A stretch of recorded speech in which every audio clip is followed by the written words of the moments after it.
ปยันตุพุนชันตุโหโรโหโรโหโรสวหายา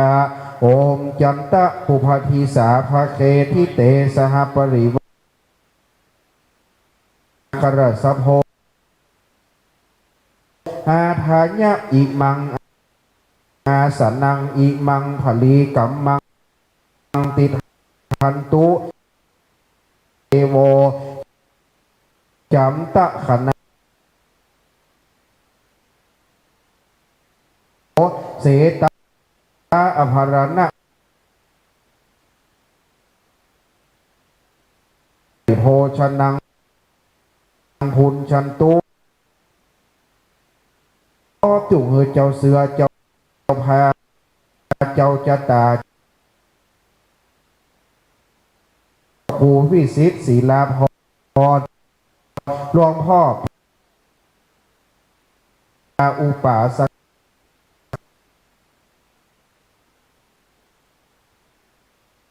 ท่านได้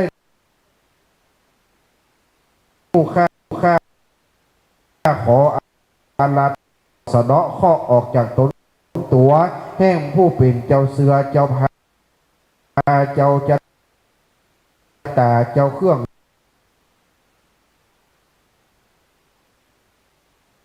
สิทธิ์ศีลา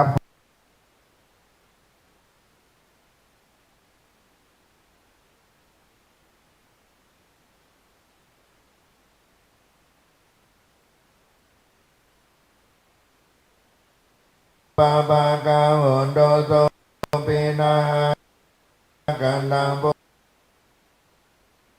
เมตังอวามังคะ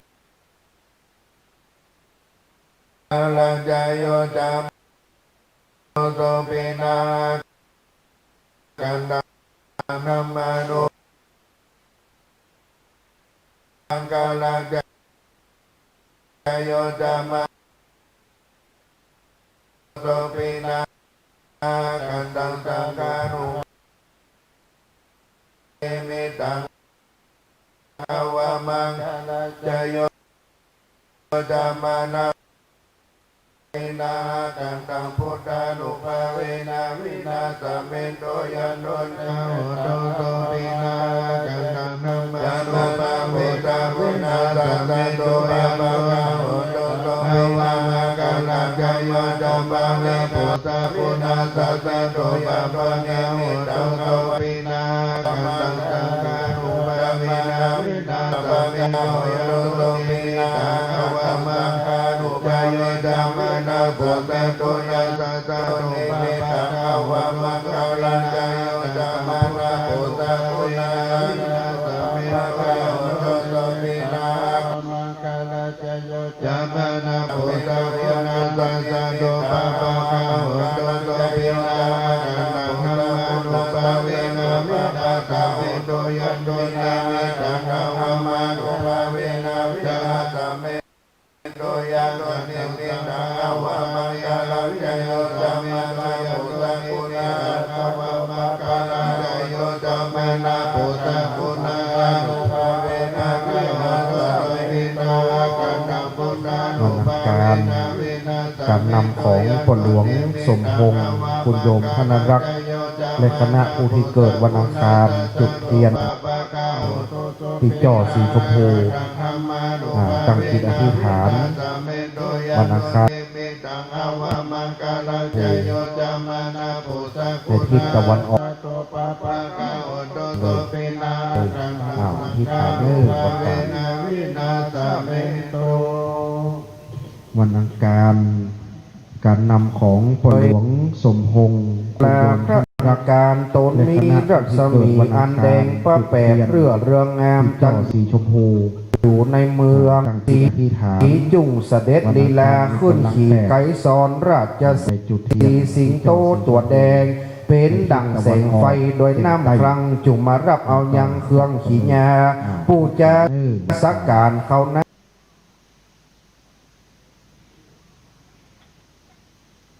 สังเว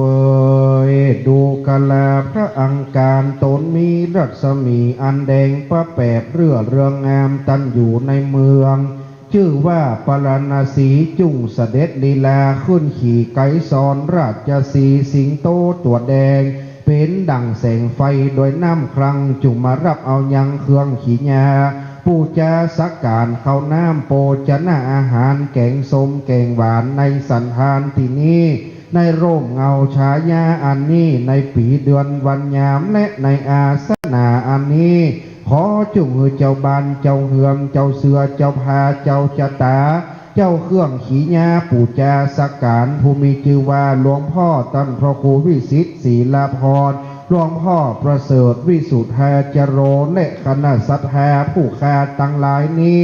อยู่สุขะสวัสดีมีอายุมันยืนยาวโป้นจากข้อนามตามไตจุภูจุโคนตามอาคมอันนี้แดดเตอโอมอังการะเทวัญญะอังการะขณายะอังการะปริวารายะเอหิอคัจฉันตุอิมังผลีกัมมังภากะสวาหายะอิมังอาสนังติทันตุคิปปยันตุโห